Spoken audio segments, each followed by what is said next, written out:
नमस्कार। आज हम भगवद गीता के एक बहुत ही महत्वपूर्ण अध्याय, तीसरे अध्याय यानी कर्म योग की गहराइयों में उतर रहे हैं। नमस्कार। हाँ, कर्म योग, ये अध्याय जीवन में कर्म के महत्व और उसे करने के सही तरीके पर रोशनी डालता है। बिल्कुल, हमारे पास जो जानकारी है वो भी इसी पर जोर देती है। कर्म, कर्तव्य और कैसे बिना किसी अटैचमेंट या आसक्ति के कर्म किया जाए। सही। हमारी कोशिश यही रहेगी कि इस गहरे संदेश को आसान भाषा में समझे। और शुरुआत वहीं से करते हैं जहां अर्जुन थोड़ा उलझन में है। हाँ, वो श्लोक 3.1 और 3.2, जहां अर्जुन पूछते हैं कि अगर आप ज्ञान को कर्म से ऊंचा मानते हैं तो फिर मुझे ये भयानक युद्ध करने को क्यों कह रहे हैं? एग्जैक्टली, ये एक बहुत ही स्वाभाविक सवाल है ना? तो चलिए इसी सवाल के जवाब और इस अध्याय के सार को समझने की कोशिश करते हैं। बिल्कुल। तो देखिए, अध्याय शुरू ही होता है कर्म की अनिवार्यता से। श्री कृष्ण साफ कहते हैं कि सिर्फ कर्म न करने से कोई कर्म के बंधन से छूट नहीं जाता। अच्छा।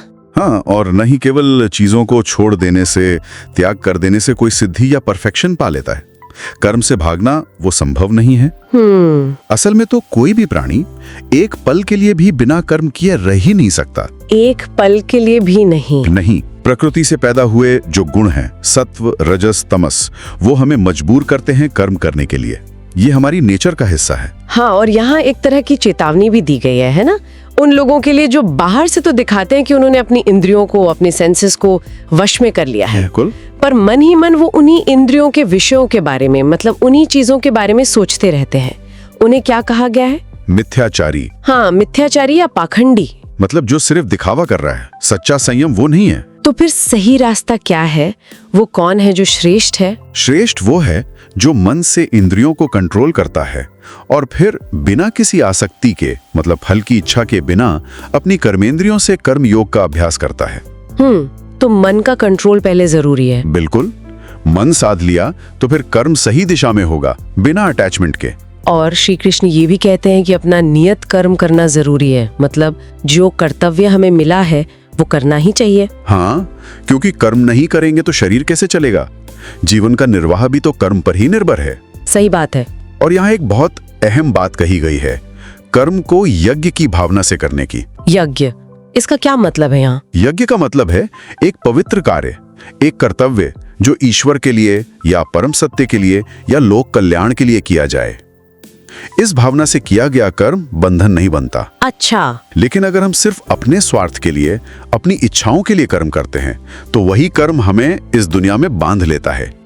और एक वो सृष्टि के चक्र वाली बात भी है ना? हाँ, बहुत सुंदर वर्णन है कि यज्ञ से वर्षा होती है, वर्षा से अन्न पैदा होता है, अन्न से प्राणी जीते हैं और यज्ञ हमारे नियत कर्मों से होता है। ये तो एक पूरा इकोसिस्टम जैसा लग रहा है। बिल्कुल। और कृष्ण कहते हैं कि जो इस चक्र के अनुसार नहीं चलता, जो सिर्फ अपने लिए जीता है, उसका जीवन व्यर्थ है। वो इंद्रियों के सुख में ही रमा रहता है। ये एक बड़ी जिम्मेदारी की बात लगती है। लेकिन फिर वही सवाल आता है जो शायद ज्ञानी व्यक्ति के मन में आए कि अगर मुझे कुछ नहीं चाहिए, मैं आत्मसंतुष्ट हूँ, तो मैं कर्म क्यों करूँ? बहुत अच्छा सवाल है। इसका जवाब है लोक संग्रह। लोक संग्रह मतलब समाज का कल्याण, दूसरों के सामने एक सही उदाहरण पेश करने के लिए। क्योंकि जो श्रेष्ठ लोग करते हैं, आम लोग उन्हीं को फॉलो करते हैं। हाँ, ये तो है लीडरशिप वाली बात। बिल्कुल। और कृष्ण यहाँ अपना ही उदाहरण देते हैं। कहते हैं कि सोचो, तीनों लोकों में मेरे लिए कोई कर्तव्य नहीं है, मुझे कुछ पाना नहीं है, फिर भी मैं कर्म करता हूँ। क्यों? ताकि लोग आलसी ना हो जाएं, ताकि वो भी अपने कर्तव्य का पालन करें। अगर मैं ही कर्म न करूं तो सब लोग मेरा अनुसरण करके कर्म करना छोड़ देंगे और दुनिया नष्ट हो जाएगी। ये बहुत पावरफुल बात है। कर्म का असर सिर्फ हम पर नहीं, पूरे समाज पर पड़ता है। सही। और यहीं पर स्वधर्म का सिद्धांत आता है। श्लोक 3.35। स्वधर्म मतलब अपना धर्म या कर्तव्य। हाँ, अपना स्वाभाविक कर्म। कृष्ण कहते हैं कि अच्छी तरह से किए गए दूसरे के धर्म से अपना धर्म, चाहे उसमें कुछ कमी भी दिखे, ज्यादा श्रेष्ठ है। अपने धर्म में मरना भी बेहतर है, दूसरे का धर्म अपनाना खतरनाक हो सकता है। मतलब अपनी प्रकृति के अनुसार जियो, दूसरों की नकल मत करो। बिल्कुल। और एक और गहरी बात इसी से जुड़ी है कि असल में सारे कर्म प्रकृति के गुण ही कर रहे हैं। क्या मतलब, हम नहीं कर रहे? आत्मा असल में अकर्ता है, लेकिन अहंकार के कारण, मैं के भाव के कारण आत्मा ये मान लेती है कि मैं कर रहा हूं, जबकि ये सब प्रकृति का खेल है, गुणों का खेल। ओह, ये तो पूरा पर्सपेक्टिव बदल देता है। अगर मैं करता नहीं हूं तो फिर? हाँ, ये गहरा चिंतन का विषय है और इसी से जुड़ा अर्जुन का अगला बहुत ही प्रैक्टिकल सवाल आता है। हाँ, वो सवाल जो शायद हम सब कभी ना कभी महसूस करते हैं कि इंसान न चाहते हुए भी पाप क्यों कर बैठता है, गलत काम क्यों करता है, जैसे कोई उससे जबरदस्ती करवा रहा हो। बिल्कुल, ऐसा लगता है ना कि कोई खींच रहा है हमें गलत दिशा में। हाँ, तो कृष्ण इसका सीधा और स्पष्ट जवाब देते हैं। कहते हैं, अर्जुन, ये काम है। काम मतलब इच्छा, वासना। हाँ, तीव्र इच्छा, कामना, वासना, ये रजोगुण से पैदा होती है, जो हमें एक्टिविटी और पैशन देता है। यही वो महाशत्रु है, महापापी है, जो हमें पाप में धकेलता है। और यही जब पूरी नहीं होती तो क्रोध बन जाती है। इच्छा ही दुश्मन है। हाँ, अनियंत्रित इच्छा। कृष्ण कहते हैं ये ज्ञान को ऐसे ढक लेती है जैसे धुआं आग को, धूल शीशे को या गर्भ को झिल्ली ढक लेती है। बापरे। और ये ऐसी आग है जो कभी तृप्त नहीं होती। इसे जितना भोगो ये उतनी ही बढ़ती है। ये हैं हमारी इंद्रियां, हमारा मन और हमारी बुद्धि। यहीं बैठकर ये हमारे विवेक को, हमारे ज्ञान को ढक लेता है और हमें मोहित कर देता है, बहका देता है। तो फिर इससे बचे कैसे, इस पर जीत कैसे हासिल करें? कृष्ण उपाय बताते हैं। कहते हैं, सबसे पहले अपनी इंद्रियों को वश में करो। शुरुआत यहीं से करनी होगी और इस ज्ञान और विज्ञान का नाश करने वाले पापी काम को बलपूर्वक मार डालो। मार डालो मतलब इसे पूरी तरह खत्म करना है? हाँ, इसके जोर को खत्म करना है। और इसके लिए हमें समझना होगा कि श्रेष्ठता का क्रम क्या है। क्रम? कैसा क्रम? शरीर से श्रेष्ठ है इंद्रियां, इंद्रियों से श्रेष्ठ है मन, मन से भी श्रेष्ठ है बुद्धि, और जो बुद्धि से भी परे है वो है आत्मा। अच्छा, तो हमें अपनी चेतना को ऊपर उठाना है, शरीर और इंद्रियों के लेवल से ऊपर। बिल्कुल, आत्मा को जानना है जो बुद्धि से भी परे है, और फिर उस आत्मज्ञान की मदद से बुद्धि के द्वारा मन को वश में करना है। और जब मन वश में होगा तब इस काम रूपी दुर्जय शत्रु को, मुश्किल दुश्मन को मारा जा सकेगा।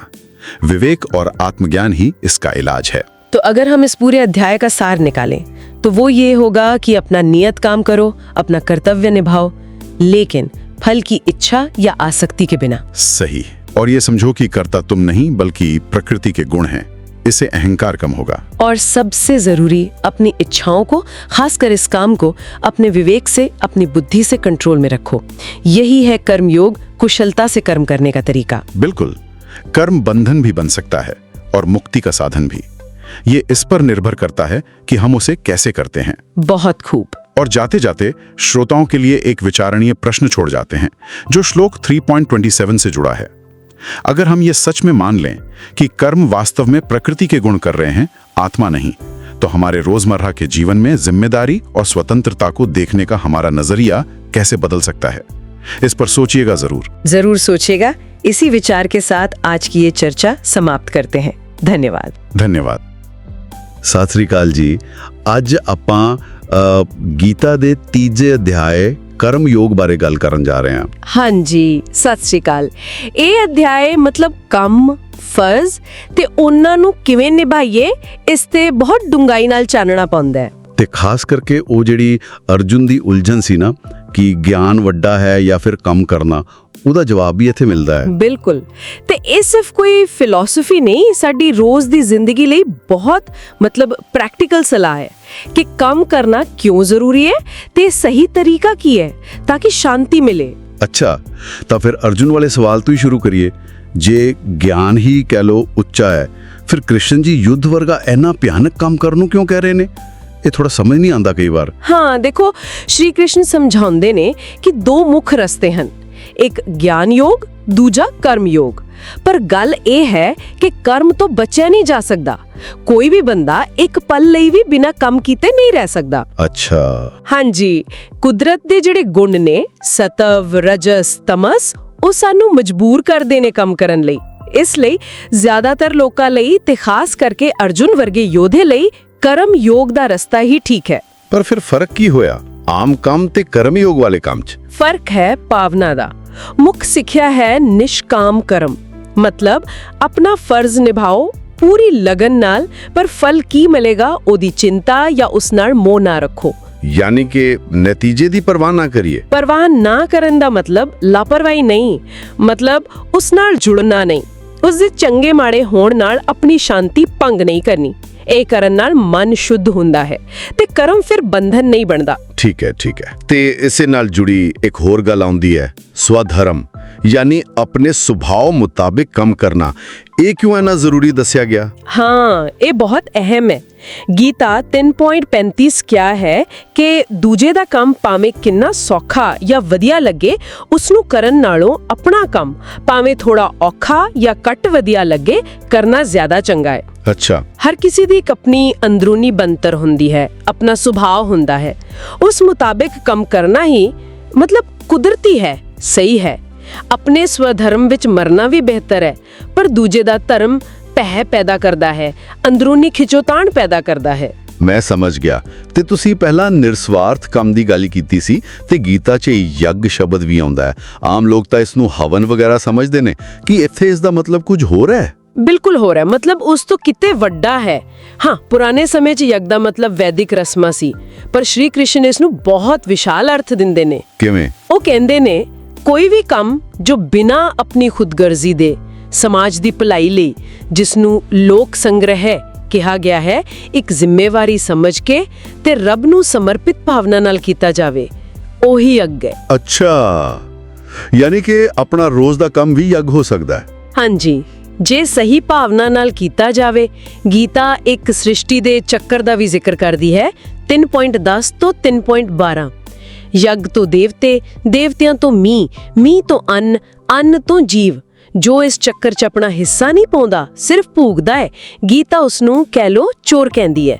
3.12। ਵਾਹ, ਇਹ ਤਾਂ ਬਹੁਤ ਗਹਿਰੀ ਗੱਲ ਹੈ। ਅੱਛਾ, ਇੱਕ ਹੋਰ ਗੱਲ ਸੀ, ਉਹ ਮਹਾਨ ਲੋਕਾਂ ਦੀ ਉਦਾਹਰਣ ਦੇਣ ਬਾਰੇ 3.21, ਉਹਦਾ ਕੀ ਮਤਲਬ ਹੈ? ਹਾਂਜੀ, ਗੀਤਾ ਕਹਿੰਦੀ ਹੈ ਕਿ ਜਿਹੜੇ ਸ਼੍ਰੇਸ਼ਟ ਲੋਕ ਹੁੰਦੇ ਨੇ ਜਾਂ ਜਿਨ੍ਹਾਂ ਨੂੰ ਲੋਕ ਮੰਨਦੇ ਨੇ, ਉਹ ਜੋ ਕਰਦੇ ਨੇ, ਆਮ ਲੋਕ ਫਿਰ ਉਹਨਾਂ ਦੇ ਪਿੱਛੇ ਹੀ ਚੱਲਦੇ ਨੇ। ਉਹ ਜਿਹੜੀ ਮਿਸਾਲ ਕਾਇਮ ਕਰਦੇ ਨੇ, ਦੁਨੀਆ ਉਸੇ ਰਾਹ ਤੁਰ ਪੈਂਦੀ ਹੈ। ਸਹੀ ਗੱਲ ਹੈ। ਇਸ ਲਈ ਜਿਹੜੇ ਗਿਆਨੀ ਹਨ ਜਾਂ ਸਮਾਜ ਵਿੱਚ ਜਿਨ੍ਹਾਂ ਦਾ ਕੋਈ ਰੁਤਬਾ ਹੈ, ਉਹਨਾਂ ਨੂੰ ਵੀ ਲੋਕ ਪਰਾਏ ਲਈ ਨਿਰਲੇਪ ਹੋ ਕੇ ਕੰਮ ਕਰਦੇ ਰਹਿਣਾ ਚਾਹੀਦਾ ਹੈ, ਤਾਂ ਕਿ ਦੂਜਿਆਂ ਨੂੰ ਸਹੀ ਰਸਤਾ ਦਿਖੇ। ਰਾਜਾ ਜਨਕ ਦੀ ਉਦਾਹਰਣ ਦਿੱਤੀ ਹੈ। ਅੱਛਾ, ਹਾਂ। ਤੇ ਸ਼੍ਰੀ ਕ੍ਰਿਸ਼ਨ ਆਪਣੀ ਉਦਾਹਰਣ ਵੀ ਦਿੰਦੇ ਨੇ 3.22 ਤੋਂ 24 ਕਿ ਭਾਵੇਂ ਮੈਨੂੰ ਤਿੰਨਾਂ ਲੋਕਾਂ 'ਚ ਕੁਝ ਪਾਉਣ ਦੀ ਲੋੜ ਨਹੀਂ, ਫਿਰ ਵੀ ਮੈਂ ਲਗਾਤਾਰ ਕੰਮ ਕਰਦਾ ਹਾਂ ਤਾਂ ਕਿ ਦੁਨੀਆ ਦਾ ਨਿਜ਼ਾਮ ਠੀਕ ਚੱਲਦਾ ਰਹੇ। ਬਿਲਕੁਲ। ਅੱਛਾ, ਹੁਣ ਅਧਿਆਏ ਦੇ ਕਹਿ ਲੋ ਅਖੀਰ ਵੱਲ ਆਉਂਦੇ ਹਾਂ।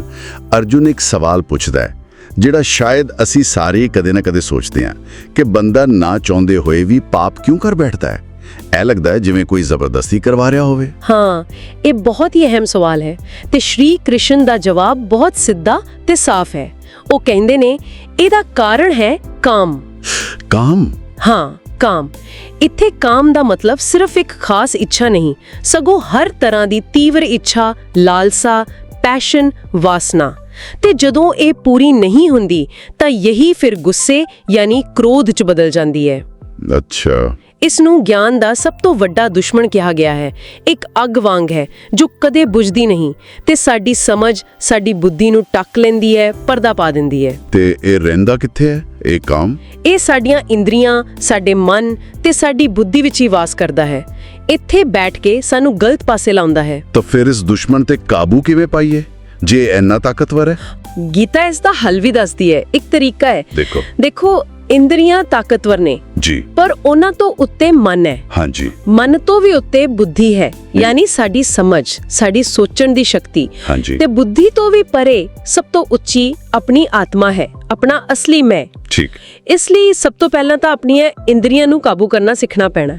ਹਾਂ। ਫਿਰ ਆਪਣੀ ਆਤਮਾ ਦੀ ਤਾਕਤ ਨੂੰ ਜਾਣ ਕੇ ਉਸ ਨਾਲ ਆਪਣੀ ਬੁੱਧੀ ਨੂੰ ਮਜ਼ਬੂਤ ਕਰਨਾ ਹੈ। ਹਾਂ। ਤੇ ਉਸ ਮਜ਼ਬੂਤ ਸਥਿਰ ਬੁੱਧੀ ਨਾਲ ਮਨ ਨੂੰ ਵਸ ਵਿੱਚ ਕਰਕੇ ਇਸ ਕਾਮ ਰੂਪੀ ਦੁਸ਼ਮਣ ਨੂੰ ਹਰਾਣਾ ਹੈ। ਮਤਲਬ ਇਹ ਇੱਕ ਅੰਦਰੂਨੀ ਲੜਾਈ ਹੈ। ਬਿਲਕੁਲ।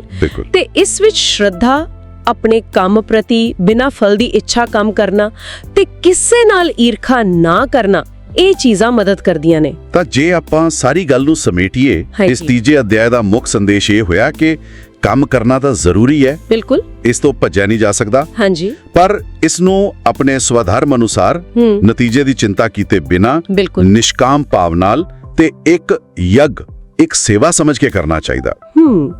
ਬਿਲਕੁਲ ਸਹੀ। ਤੇ ਜਿਹੜੀ ਸਭ ਤੋਂ ਵੱਡੀ ਰੁਕਾਵਟ ਹੈ ਇਸ ਰਸਤੇ 'ਚ, ਸਾਡੀਆਂ ਆਪਣੀਆਂ ਬੇਲਗਾਮ ਇੱਛਾਵਾਂ, ਯਾਨੀ ਕਾਮ, ਉਸ ਨੂੰ ਆਪਣੀ ਆਤਮਿਕ ਸ਼ਕਤੀ, ਸਹੀ ਸਮਝ ਤੇ ਇੰਦਰੀਆਂ ਤੇ ਕਾਬੂ ਪਾ ਕੇ ਜਿੱਤਣਾ ਹੈ। ਜਾਣਦੇ ਜਾਂਦੇ ਇੱਕ ਸਵਾਲ ਸਾਰਿਆਂ ਲਈ ਛੱਡ ਜਾਂਦੇ ਆ ਸੋਚਣ ਵਾਸਤੇ।